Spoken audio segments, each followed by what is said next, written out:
Bora lá para as 10 dicas, o passo a passo. Primeiro passo, observe e analise os seus comportamentos.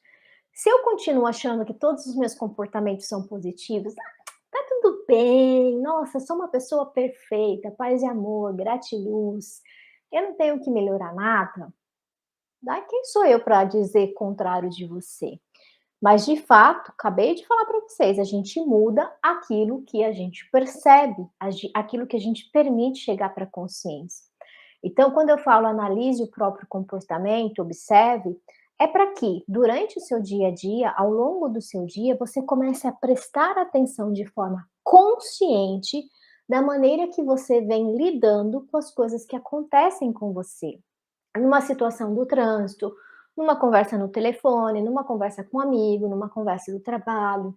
E aí você vai começar a perceber que, putz, tem comportamentos que não são tão legais assim, né? E a partir do momento que eu identifico que esse comportamento não tão legal, eu preciso encontrar uma nova estratégia para fazer aquilo, para conseguir reprogramar esse comportamento, né? Domine suas emoções é o segundo ponto. A emoção, ela é muito volátil, né? Então, por exemplo, se alguém vem e desperta em você uma emoção que é a raiva, por exemplo. Entenda o seguinte, essa raiva, da mesma forma que ela vai embora. Acontece que por a gente ser emocionalmente, né, a gente ter essa característica emocional, a partir do momento que essa raiva veio, eu dou de bate pronto, né, do jeito que chegou, voltou. O porquê que isso acontece? Eu não tive tempo para racionalizar. Essa emoção não chegou nessa parte consciente e ela acaba me dominando, né. Então a dica é, quando você vai para um ambiente onde você sabe, né, que acaba tirando você desse controle, que você acaba perdendo a cabeça, você acaba agindo de uma forma que você não gostaria, ou você sai desse cenário, né? Ou você respira fundo, vai tomar uma água, conta até 10, até 20, até 100, não sei. Mas se você esperar alguns segundos, alguns minutinhos, você já vai perceber que aquele sentimento, aquela emoção fervorosa, ela já não vai estar mais dominando. Você já vai conseguir olhar por um outro ângulo e tomar atitudes diferentes. Né, se você tiver o treino, por exemplo, de respirar, né, fazer uma respiração com aquela quadrada que ensina em meditação, ou outras técnicas de respiração, isso vai aliviar, e aí sim você vai conseguir pensar sobre. 3. Aprenda a trabalhar com as suas emoções negativas. Cara pálida, criatura amada da minha vida. Sim, as emoções negativas existem e não adianta você acreditar na vida perfeita, no mar cor-de-rosa, na tenda dos milagres, porque isso não vai acontecer, né? E tem gente que nega a raiva. Tem gente que olha para mim: "Não, mas eu não sinto raiva". Como assim não sente raiva? Você não é ser humano, não? Todos nós temos essas emoções básicas: raiva, medo, tristeza e alegria. Todos nós, né? Só que a raiva, por exemplo, ela pode ser positiva ou negativa, depende da maneira que você lida com ela. A tristeza pode ser positiva ou negativa. O medo pode ser positivo e negativo. Então, o que de fato acontece é que tem muitas pessoas que negam sentir tristeza, que negam sentir raiva, que negam sentir medo. E eu confesso para vocês que eu tenho muita preguiça de gente assim, sabe? Que tá feliz o tempo todo, porque isso não existe, né? É uma máscara, é uma armadura que as pessoas colocam e que elas perdem um contato importantíssimo com a própria essência, né? Então, tudo bem sentir raiva, a partir do momento que eu paro para entender o porquê dessa raiva, o porquê que isso me desestabilizou dessa forma. A tristeza é a mesma coisa. Por que que isso me deixou tão triste? O porquê que esse medo está surgindo nessa proporção? A partir do momento que a gente aprende a olhar para essas emoções negativas, a gente entra nesse negócio, mas a gente vai ressignificando e vai dando novos significados e tornando essa emoção positiva, né? Mas não adianta a gente fugir disso. Não adianta vocês falarem para mim que vocês não sentem raiva, que vocês não sentem medo, porque sentem, tá? É normal, é humano. Simone, às vezes eu tenho vontade de matar alguém. Por que você não mata? Né? Porque naquele momento, algo dentro de você faz agir de forma diferente. Agora, se você tiver uma predisposição para isso, muito provavelmente você vai matar. né? O porquê que muitas vezes a gente vê, né, nesses casos, onde envolvem relações tóxicas, né, que o parceiro vai lá e mata, por exemplo. Em questões de segundos, ele é tomado por aquela raiva, aquela ira e ele não pensa, e depois se arrepende. Quantas pessoas que ferem alguém e depois se matam, porque não dão conta daquilo que fizeram. É justamente porque naquele momento aquela emoção negativa tomou conta, ela nos cega, né? Isso não é saudável. Emocionalmente, quando a gente não está saudável, quando a gente não aprende a lidar com essas emoções negativas, quando a gente não aprende a ser decepcionado e frustrado, a gente não dá conta do recado da vida adulta, porque vai cobrar um peso muito maior. Então não tem como a gente fugir do que a gente sente, mas tem como a gente entender e passar a sentir de forma diferente. Quarto passo, aumente a sua autoconfiança. E como que a gente aumenta a autoconfiança? Fazendo, né? Cada tijolinho que eu coloco precisa ser comemorado, cada conquista que eu tenho precisa ser validada, né? Então, conforme a gente vai progredindo, conforme eu vou aprendendo a treinar as emoções, se teve um dia que eu consegui controlar um momento de raiva e eu não descontei nas pessoas, isso vai me tornar autoconfiante. Então, eu preciso treinar.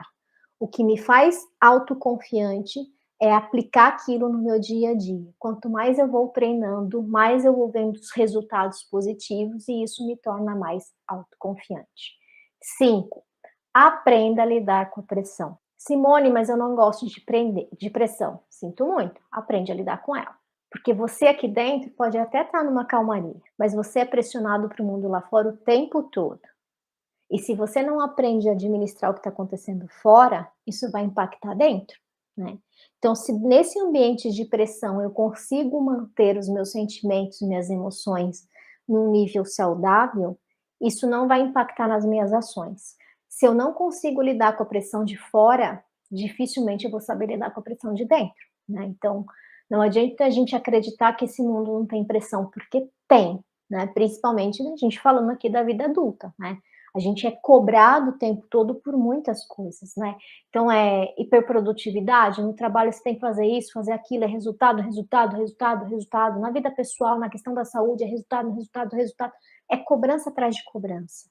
E não adianta a gente querer fugir delas, né? Dar um grito e sair correndo. Não vai resolver sua vida gritar e sair correndo.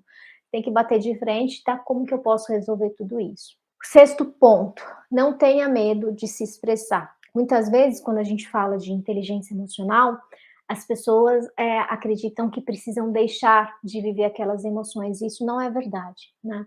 Então a gente tem que aprender a nos expressar, a expressar, a dizer o que eu sinto, o que eu senti em relação àquilo. Só que se eu for falar no momento que aconteceu, muito provavelmente eu não vou saber me expressar, porque aquela emoção ainda está no topo dela, está no pico da adrenalina dela. E aí isso vai dominar. Mas se eu respiro fundo, eu espero o tempo necessário e depois eu digo sobre aquilo: olha, isso que você fez, eu me senti dessa forma, aconteceu isso comigo, né? Então a gente não pode ter vergonha de nos expressar.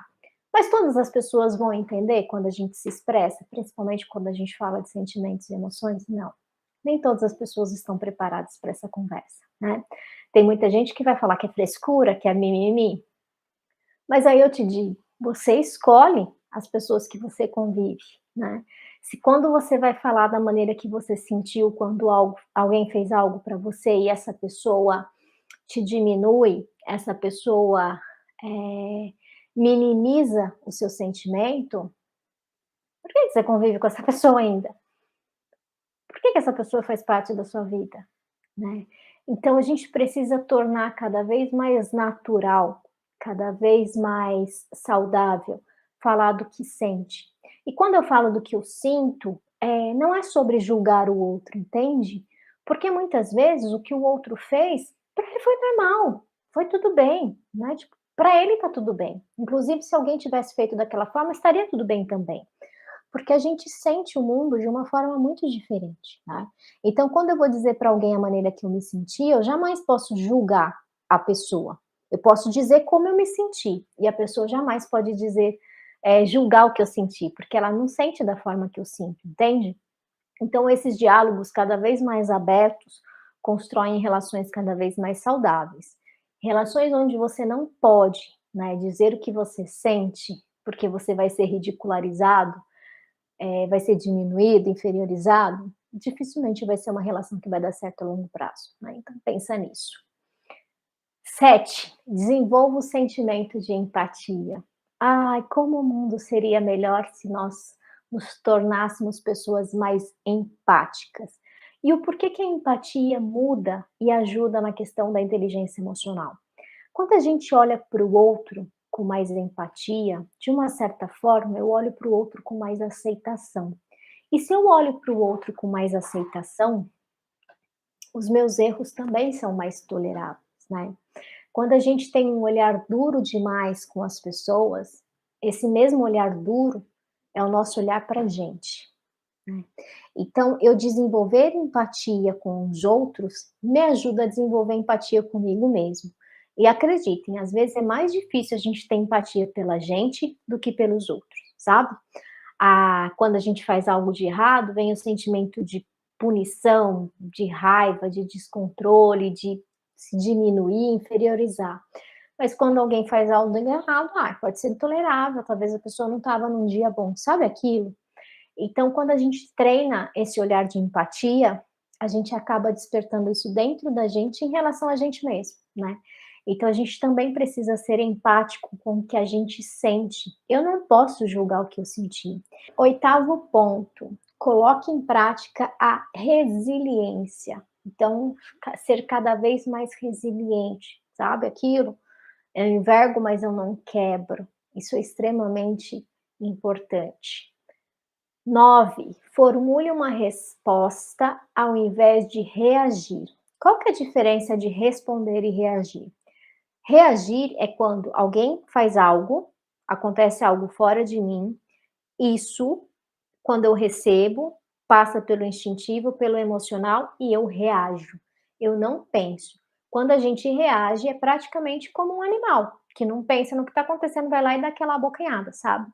Então, reagir não permite com que a gente acione a nossa parte racional, a nossa parte pensante.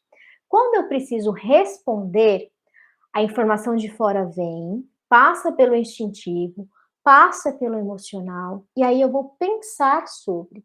Eu penso, eu arquiteto aquele pensamento, e aí eu vou responder aquilo que me aconteceu.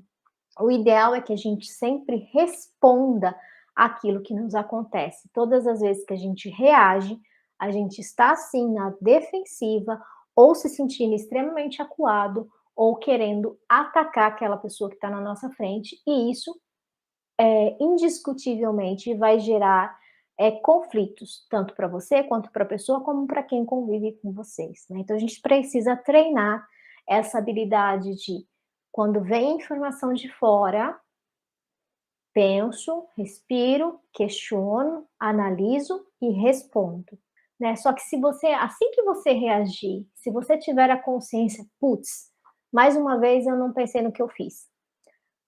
Quando você começa nesse despertar, a mudança pode acontecer, porque aí você vai cada vez mais estar no controle, né. O problema é, você reage, você aperta o foda-se, tipo, tá tudo bem, é assim mesmo, eu sou assim, sabe aquilo? Tipo: eu sempre fui assim, vou continuar sendo assim? Aí não tem como mudar, de fato não existe milagre, não existe varinha de condão nem nada disso. E por fim, conheça os seus limites. Bom, existem pessoas que dizem assim: "Não, mas eu não tenho limite".